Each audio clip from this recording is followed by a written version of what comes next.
breaking down the Vikings from the perspective of a former NFL General Manager of the Year. It's Jeff Diamond's Purple Report, presented by your select Minnesota Buick GMC dealers.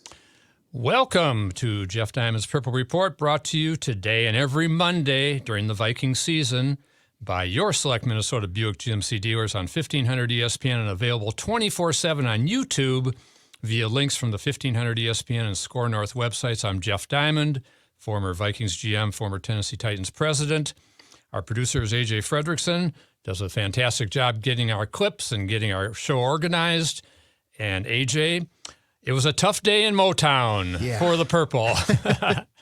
It certainly was. Maybe not the most enjoyable Sunday the Vikings have had this season. No, and I got to say, to me, it was kind of predictable.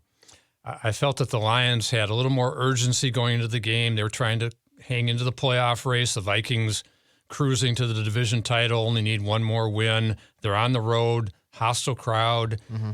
And I felt that Detroit did play with more urgency in this particular game. And then plus, when we learned that Harrison Smith, Christian Darrisaw, and Garrett Bradbury were going to miss the game, three key starters for the Vikings, I think that made it even more difficult in this particular game that they were held out due to their injuries. Good news is those three guys are expected back against the Colts on Saturday when the Vikings get their second opportunity to clinch the division title. And furthermore, the Lions have a tough game in New York against the Jets on Sunday. So I fully expect that when we talk next Monday, the Vikings will be the new NFC North division champions and have officially dethroned the Packers after 3 years. But got to get it done. And the Indianapolis Colts come to town off their bye week. They'll be rested, having a tough season, 4-8-1. But looking back at the game yesterday, I think the Harrison Smith absence definitely felt in the secondary, in particular, coverage breakdowns very early on. One of the first plays of the game when Cam Bynum kind of bit in the intermediate zone and let Jameson Williams speed by him. I don't know what Cam Dancer was doing on his side of the field. There were no receivers out there. He could have helped out and kind of filtered over to that backside. But Williams had, 20 yards of room. Easy throw and catch for Jared Goff, who had a great day and having a great second half of the season. And let's start with this, AJ. The Lions are pretty good. This is a new Lions team. Yeah, it definitely is. They've assembled some talent. Aiden Hutchinson, the second overall pick, the rookie, gave the Vikings fits on that offensive line, missing the two starters. But even he was beating the Vikings' probably best offensive lineman in Brian O'Neill, beat him on a sack, beat him on an inside move on a run stop. Very difficult to run the ball for the Vikings yesterday, only 22 yards rushing in this ball game. And so I think that what it tells us is they've got to get things back together, because the sad part of it, of course, is that they wasted a fantastic day for Justin Jefferson, a record-setting day, when he caught the 11 balls for 223 yards, set a new franchise record for a single game during the regular season. And furthermore, he was robbed, as we'll see in the highlights later, of an additional 32 yards when the officials ruled that he stepped out of bounds on the particular play late in the ball game, three some minutes left in the game. And on the replay, it certainly looked like he kept in bounds just barely, and Justin also felt he was in bounds. So when you add all that up, it could have been a 255-yard day for Justin Jefferson, which would have set a new Viking record, period, regular season or postseason, compared to Anthony Carter's 227 yards against the 49ers in the 1987 playoffs. I was there that day. That was one of the great days in Viking history and one of my favorite days of my career. But definitely, JJ, a fantastic day. Kirk Cousins, I thought, was fantastic in this game. He was getting hit. He was getting pressured and just delivering ball after ball. Not the inconsistency he had against the Jets. Played really well. Just unfortunate to waste their great performance. Cousins throws for 425 in this game.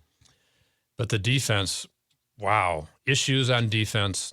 Missing Harrison Smith, a big factor, as we said. But to give up 400-plus yards in 5 straight games, there are some problems going on. And I think it starts with the pass rush, AJ. Mm-hmm. When you think about Danielle Hunter and Zadarius Smith, they are so critical to this Vikings football team. And I'm thinking down the road to the playoffs, because they're going to make the playoffs. They're going to win the division. They need to try to maintain that number 2 seed. San Francisco's hot on their tail now after throttling the Bucs yesterday. And for San Francisco, they're surging. They've won 6 in a row. I think it's important the Vikings stay ahead of the 49ers. They're not going to catch the Eagles, who have a 2-game lead on the number 1 seed, and plus a head-to-head win over the Vikings. But they need to maintain that number 2 seed over San Francisco, so if they catch them second round, it's going to be here and not out in the Bay Area. I think that would be big for the Vikings. But what do you think are maybe the conversations going on behind the scenes at the Vikings facility this week leading up to Indianapolis? Because 5 consecutive games where the defense has allowed 400-plus yards. I know a lot of fans are probably frustrated with those type of performances, let alone the actual players and coaches themselves. But, you know, when you have the performances that you just saw from Kirk Cousins and Justin Jefferson, there's no reason that you should be not even making that a close game. You know, like that has to be at least competitive. And it didn't really feel like that for most of the game. Is there any conversations, do you think? Is it something they're addressing or no? Yeah, well, I felt it was a competitive game, really. It's whatever, 7-7 early, 14-7 at the half. Vikings pull within 21-13. For some reason, they went for 2-point conversion. I'll never understand that at that point in the ball game. But I think it was a competitive game, even down to late in the ball game when the Vikings are down by 8 points and they have an opportunity to make a stop, and then the Lions, as we'll see in the highlights, convert another third down play. I think the conversations are, first of all, about stopping these 3rd and long conversions. The Lions had 6 of those in the game, of at least 3rd and 7 to 3rd and 12. Those are plays that the defense should get off the field. As I said, I think it starts with the pass rush.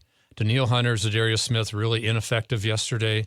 Now, the Lions have one of the best offensive lines in the league, so you understand that. But these guys should be able to rise above that. They're very highly paid players, probably the 2 highest paid players on defense, or right up there with Harrison Smith. So these guys have got to make plays. They've got to put pressure on the quarterback. Goff was not sacked yesterday. Mm-hmm. I think he was only hit about 3 times in the ball game. So that's what has to change. It's got to start with the pass rush, and I'm not talking only about Zadarius Smith and Danielle Hunter. I'm talking about DJ Wanham. I'm talking about Patrick Jones. Also pressure, and Kevin O'Connell mentioned that in the postgame. He said maybe we need to make some changes. Maybe we schematically put more pressure on, more blitzes, whatever the case may be. I think that's what they're talking about today. But I'll tell you what, AJ, Ed Donatel, the defensive coordinator, needs to figure this out. Or I'm not sure that he's going to be there next year, because this team is so good on offense. Now, they didn't run the ball well yesterday, and that doesn't help the defense when they don't control time and possession with the running game. Again, I think part of that was the 2 offensive linemen that were missing. But they're definitely talking at Vikings headquarters about how to fix this defense and get things back on track. Mm-hmm. And it's got to start with that pass rush and with the secondary locking down a little bit better. Cam Bynum's been inconsistent. He had a really good game against the Jets. I thought he had a lousy game yesterday. He's got to be better. They need Harrison Smith back. So a lot of those things have to happen to change that defense and change it quick, because we now have four games left in the regular season, and then here come the playoffs.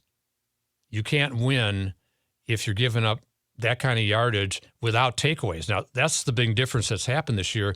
They're still in the top 4 in the league in takeaways with 20, but as we said, were not able to get any takeaways yesterday.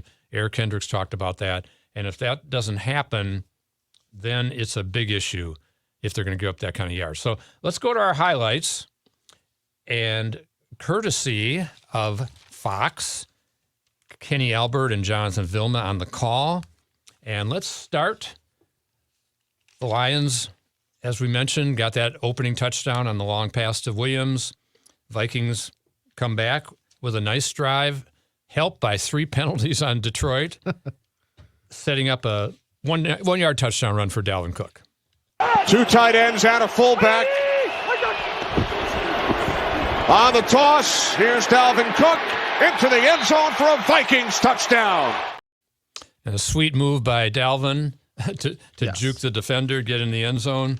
Vikings 7-7 at that point. Then a disastrous play. We don't always like to do these negative highlights, but we've got to talk about this particular play because it was a disaster. The Vikings have the ball first and goal at the Detroit 3-yard line. They're down 14-7 at this point, under 2 minutes to go first half. And Kevin O'Connell, now Kevin's still learning. It's his first year as a play caller. And he decided to reach into his bag of tricks, and he claimed that they had practiced this play so well during the week. But I'm sorry. I just don't like the idea of having Dalvin Cook throw a pass over the line of scrimmage with all these big guys jumping. And what happens? Disaster, a fumble, first and goal at the 3. Oh, my gosh. All right, here we go. First and goal from the 3. Stutter step by Cook. Lost the football, and the Lions have recovered. Now, Jeff, call me old-fashioned, but I prefer my running backs to run and not throw.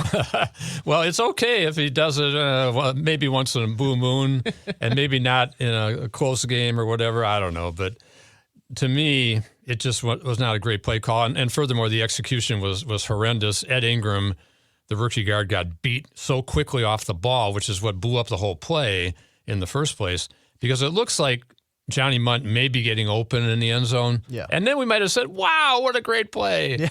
That's the thing. It's like a 2-second difference of either we're talking about it like we are right now, or how about the genius play calling of Kevin O'Connell? This offense is amazing. Yeah. Yeah. I didn't like the call on first down, first of all.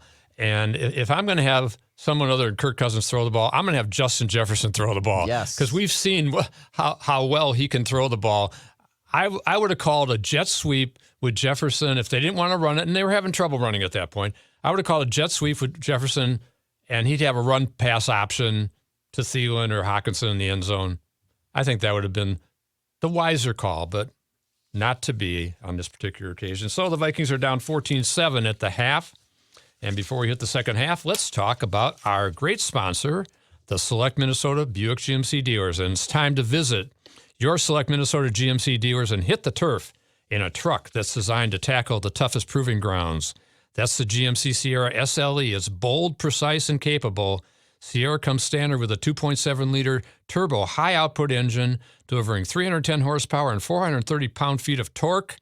Or call a winning play with an available 3.0-liter Duramax turbo diesel engine with a 10-speed automatic transmission. And when it comes to comfort and refinement, climb in and discover the convenience of the standard 13.4-inch diagonal center touchscreen. And don't forget, Sierra is truly the MVP with the world's first available 6-function multi-pro tailgate. It's time to step up to professional grade and test drive a new GMC Sierra SLE today. Available now at your Select Minnesota GMC dealers or online at TwinCitiesBuickGMC.com. On we head into the second half. Vikings down 14-7 at the half. Detroit's first series. Vikings stop them, we think, until Detroit and their gutsy coach, Dan Campbell.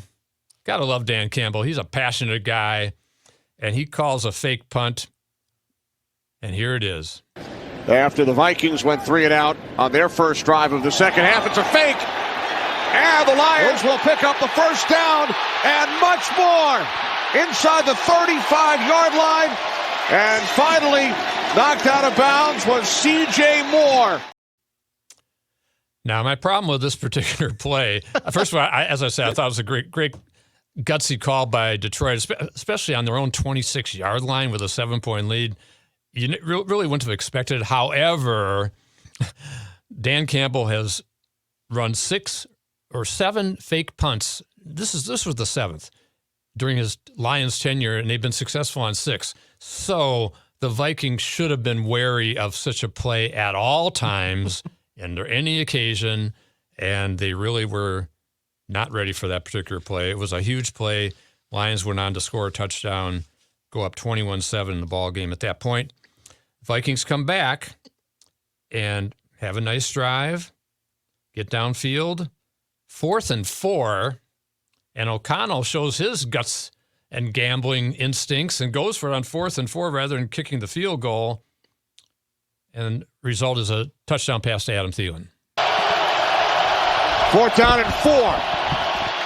Here's Cousins, near side. Thielen, first down, touchdown.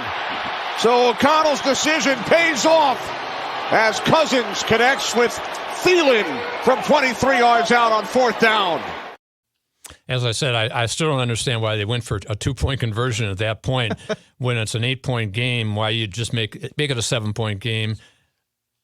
Unless you have a great play call that you think for sure is going to make it, then pulls it within 6, puts a little more pressure on the other team. I understand that. Mm-hmm. But the play call was not such a hot play call. It was a wide receiver screen to Thielen that he caught at whatever the 2-yard line and was immediately tackled. So not a great decision there. Now, as the game progresses, the Lions get a couple field goals and a touchdown, and they're at this point a couple field goals. They're up 31 to 16 at that point, and the Vikings drive. Justin Jefferson, we talked about before, to me, best receiver in the NFL, on his path to be one of the best receivers of all time in this league, just having an unbelievable year. He's now the leading receiver yardage-wise in the league with 1,500 yards after that 223-yard day. That should have been 255 yards. And here was the play in particular that we're talking about where the official said he stepped out of bounds. 39-yard gain. 2nd down and 6. Cousins throws, making the adjustment was Jefferson, and he stays in bounds. Finally knocked out at the 33. Now, as I understand it, this play could not be challenged because the play was whistled dead by the officials, and so I don't think Kevin O'Connell could have challenged the play, which I'm sure he would have if he could have. So it did set up a touchdown pass that we're going to see in a second. Here was the problem with that particular play. Besides Justin losing 32 yards towards his goal of 2,000 yards and breaking the NFL record, it also cost the Vikings 45 seconds. Now, when you think about what does that mean at that point in the ball game, it's about 3:50 to go when that particular play takes place, and by the time, maybe 3:40 or something to go, by the time KJ Osborne catches this touchdown pass we're going to see next, there's only 2:56 left. That 45 seconds was big because after that touchdown by Osborne, the Vikings tried an onside kick unsuccessfully. And I think with the additional 45 seconds, they would have kicked it away and made Detroit have to drive further on the ensuing drive. Here's the touchdown pass to KJ Osborne. And just notice how accurate Kirk Cousins was on this day. Just uncanny how well he played. Jefferson's at the top of the screen. 3rd down and 5. Cousins throws, end zone, touchdown. KJ Osborne. He could have thrown that ball through a soup can that day. I mean, he was so accurate and just so precise. It was almost night and day compared to what we saw the previous week where he seemed to just not be able to hit a target at times, where now it was dead eye. He played outstanding, I thought. Has raised his passer rating well over 90 now, and he's coming back to what we expect in terms of passer rating, but he's still, more importantly, he's winning games this season. This was not a win. I know he would have loved to have had a win in Detroit. He's got 15 touchdown passes and no interceptions against the Lions in his career now. Pretty amazing. So he definitely gets cranked up. In Detroit, I'm talking about. He definitely gets cranked up to play in his home state, which was exciting. So after that particular touchdown by KJ Osborne, the Vikings are within 8 points, 31-23. A couple minutes left in the game. And then the killer play for Detroit, 3rd and 7. We talked about these 3rd down plays, 3rd and 7, and they run their left tackle, Penei Sewell, in motion. Eric Kendricks says after the game, well, whenever he ran in motion, he always came back and blocked. Not this time, and Kendricks didn't pick him up. Big first down, basically closed out the game. 2 minutes remaining. Goff throws. Wow. Panay Sewell, the right tackle, makes the catch and picks up a Lions first down. Are you kidding me? What a play. As I said, you got to love Dan Campbell and his creativity and his offense coordinator. They're got it going on, and the Lions are in the playoff hunt, having won 5 out of 6 games. Jared Goff, we didn't necessarily see a lot of his plays on the highlights, but he had a great day, 330 yards passing. Mm-hmm. It's very interesting to me, AJ, when you talk about Goff, and a year ago, how the narrative was, the Rams got the best of that deal. They got Matthew Stafford. He led them to the Super Bowl. A year later, it's changed dramatically.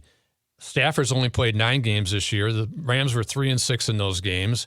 He's out for the year with a spinal cord contusion that's scary. Yes. He's 35 years old. He's 7 years older than Goff, and Goff is playing at an elite level, the best of his career, he is saying, and he's right. As we said, he's got 10 touchdowns, 1 interception in the last 6 games, and he's led the Lions back into contention at 6-7. So it's really interesting when you look at trades. I made a lot of trades in my career, how they sometimes turn out really well, sometimes they don't turn out so well. In this particular case, it's really turned around dramatically, and the Lions ended up with 2 additional first-round picks and a third-round pick. They've got the Rams' first-round pick next year, which is could be in the top 5. Look out for the Lions going forward. That's a team that's going to be dangerous as we move forward into 2023 and even the rest of 2022.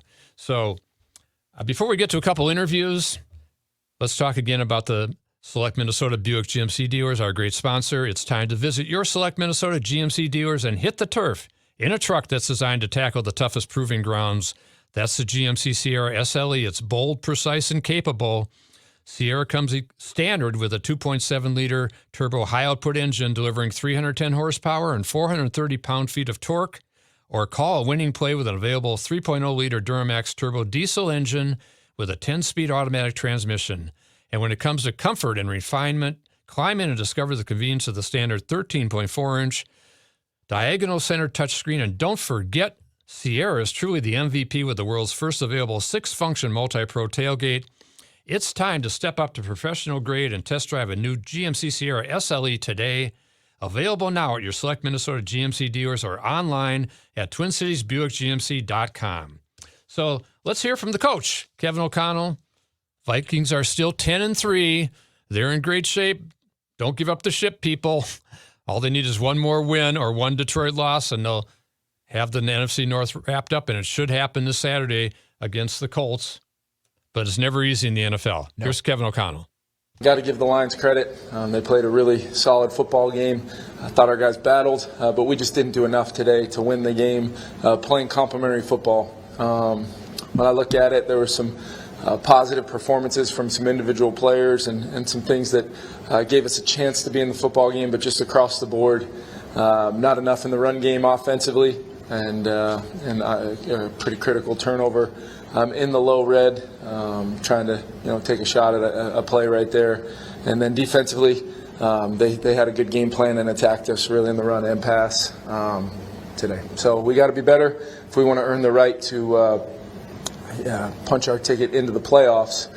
We sure better have a playoff-worthy type performance, which I did not think overall as a football team we did today. And that's ultimately something that falls on me, and I can do a lot of things better myself, our coaching staff, and then we'll just go back to work and clean up some of the execution and be ready to be at our best next Saturday back at home at US Bank.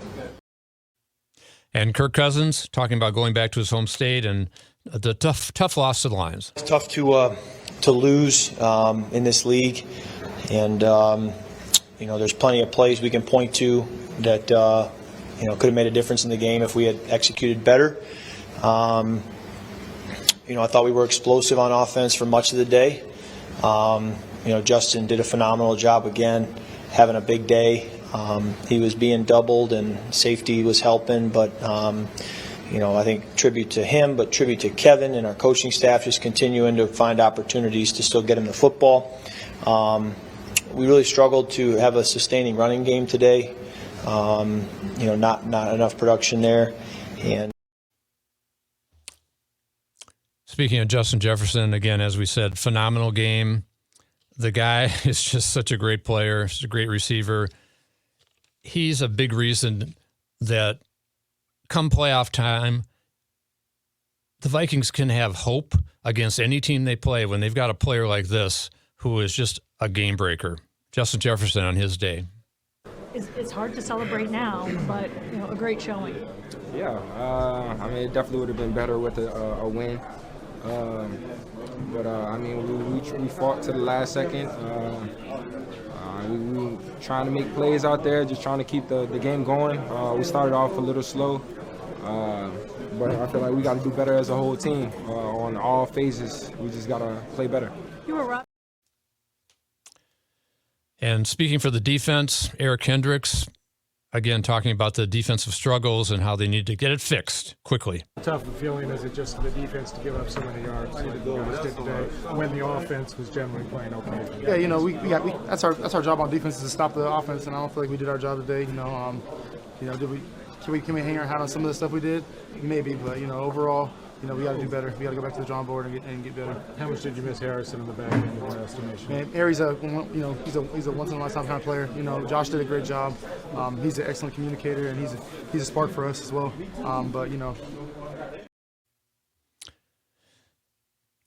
That's a tough statement right there. Yeah. Like, obviously, you don't want to maybe discount the performance of the fill-in. His last name escapes me, but Josh. Metellus, yes. Thank you, Josh Metellus. Yes. But at the same time, the player that Harrison Smith is. Yeah. And to say, he's great out there, he's vocal. Sure. But he's not Harrison Smith. No, and Harrison Smith, second in the NFL in interceptions with 5, multi-Pro Bowl guy, and a leader in that secondary. It just seemed to not be as cohesive, definitely, No. and so that's a problem. Let's look around the NFL real quick and then talk about the Colts game. The Vikings can kind of forget about that number 1 seed now with the Eagles crushing the Giants 48-22. Jalen Hurts, Miles Sanders, big days. Philly now leads the Vikings by 2 games along with a head-to-head win, so the Vikings just need to focus on that number 2 seed, stay ahead of the 49ers. As I said, they're going to win the division probably this week, but San Francisco is hot at their heels now and playing really well. Tom Brady, speaking of San Francisco, went back to the Bay Area. It's only the second time he's ever played in San Francisco, which is amazing in his career. So he buys 100 tickets, AJ, for friends and family, and then stinks the place out, along with his Bucs team that really looked bad. And they got hammered 35-7. Brady threw 2 picks in the game. So that was not a fun homecoming for Tom Brady. Who thought Brock Purdy could beat Tom Brady, but he did. But Brock Purdy has a lot better supporting cast than Brady does. The Bills held on to the top AFC seed by beating the Jets on a snowy day. Seahawks are fading. They've lost 3 straight in the NFC, opening the door perhaps for those Lions. And the Titans lost to Trevor Lawrence and the Jags. They've lost 3 straight. So a lot of things happening in the playoff race. And I was happy to see Deshaun Watson get beat by the Bengals. And Cleveland being close to playoff elimination, that's a good thing. Talking quickly about the Colts coming in 4-8-1. Disappointing season for Indy, but still they have a lot of talent on that team. Jonathan Taylor led the NFL in rushing last year. He fought through an ankle injury this year. Mm-hmm. But he's back now. They've been missing Shaq Leonard on defense, who's a Pro Bowl All-Pro player this year. He's been out after back surgery, but still dangerous. DeForest Buckner, one of the best defensive tackles in the league. He's going to give Ed Ingram and Bradbury and Cleveland, those inside guys, all they want if Bradbury is hopefully able to come back. Matt Ryan has had a difficult season with the Colts. He was benched at one point. Then Jeff Saturday came in as the interim coach a few weeks back. Got a little bit of life, of breathing a little life back in the team, but then they've fallen back since then. Matt Ryan, 13 interceptions, leading the NFL. He's been sacked 33 times. So opportunity, perhaps, for Zadarius Smith and Daniil Hunter. And I'll say this about Zadarius Smith. If he's not healthy with that knee, sit him down for a couple weeks, get him healthy for the playoffs. Yes. He's a must guy on that team. When they were winning and playing better on defense early in the year, he was wrecking havoc, sacks, tackles for loss. They got to get him back to where he was. So we will be back next Monday talking about this Colts game and previewing the next game against the New York Giants. 2 straight Saturday games for the Vikings. So thank you for joining us on Jeff Diamond's Purple Report, brought to you today and every Monday during the Viking season by your select Minnesota Buick GMC dealers on 1500 ESPN, available 24/7 on YouTube via links from the 1500 ESPN and Score North websites. I'm Jeff Diamond with AJ Fredrickson, wishing you good night. Have a great week, everybody.